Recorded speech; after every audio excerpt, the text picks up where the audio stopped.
கார்த்தி மாப்பிள்ள பேசணுன்னே நீங்கள் எடுத்து ஷார்ட்டாக முடிங்க. எல்லாருக்கும் வணக்கங்க. கோவை மேற்கு மாவட்டம் ஐடி விங் செயலாளர் கார்த்திகேயனுங்க. இன்றைக்கி ஒரு சந்தோஷமான தகவல் ஒன்று சொல்கிறேன். எங்களுடைய மேற்கு மாவட்டத்தில் எஸ்எஸ் குல ஒன்றிய செயலாளர் நம்மளோட இளைஞரணியிலிருந்து இன்றைக்கி ஒன்றிய செயலாளராக மாறி 17வது வருஷங்க அவர் வந்திருக்காரு. அவரோட பணி சிறக்க நான் வாழ்த்துக்கள் தெரிவித்துக் கொள்கிறேன். ரெண்டாவது விஷயம், நம்ம இங்கே வந்து கூட்டத்தில் பேசுகிறோம். அடுத்தது பார்த்திங்கன்னா அடுத்த மீட்டிங் இதே தான் பேசுகிறோம். அது வேண்டாம். நம்மளுக்கு கிடைச்ச இளைஞரணி செயலாளர் இந்த மேடையில் இருக்கிறவங்க இது மாதிரி அர்ப்பணிப்பு உணர்வு இனி யாருக்கும் இல்லை. இன்றைக்கி வந்த புது அமைப்பு புது கட்சியெல்லாம் பார்த்திங்கன்னா 10 நாள் இருக்கும், அவங்களால சமாளிக்க முடியாது.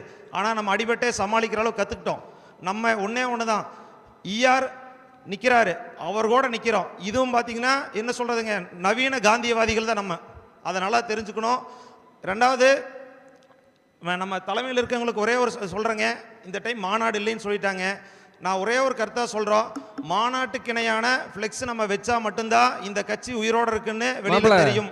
மாநாடு இருக்கு, இளைஞரணி மாநாடு தலைமையில் அவங்க நடத்துறாங்க, நடத்தல விட்டுருங்க. நம்ம நடத்துறோம், அதுக்கான முன்னோட்டம் தான் இது. 100% நம்ம நடத்துறோம். ஓகே. ஒன்றுங்கம்மா.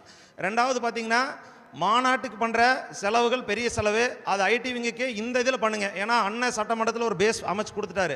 நம்ம அடுத்த பேஸு எத்தனை பேர் நம்ம உள்ளே கொண்டு போக முடியுமோ, இன்றைக்கி சோஷியல் மீடியா தான் இருக்குது, அதுக்காக தலைமை அதிகமாக பண்ணுங்கள். இந்த கூட்டத்தில் இருக்கிறவங்க எல்லாத்துக்கும் சொல்கிறேன், ஏன்னா ஐடி விங்கில் லோகேஷ் இருக்கா அப்படிங்க, அவங்களாம் எவ்வளோ சிரமம் எடுத்து நம்ம ஐடி விங்கில் நடத்திட்டு இருக்காங்கன்னு தெரியும். அவங்களுக்கெல்லாம் தயவு செஞ்சு ஃபுல் சப்போர்ட் பண்ணுங்கள்.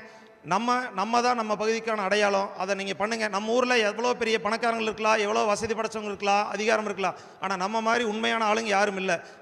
அது நம்ம பெருமைப்பட்டு நம்ம வேலை செய்யணும். நன்றி, வணக்கம். அடுத்து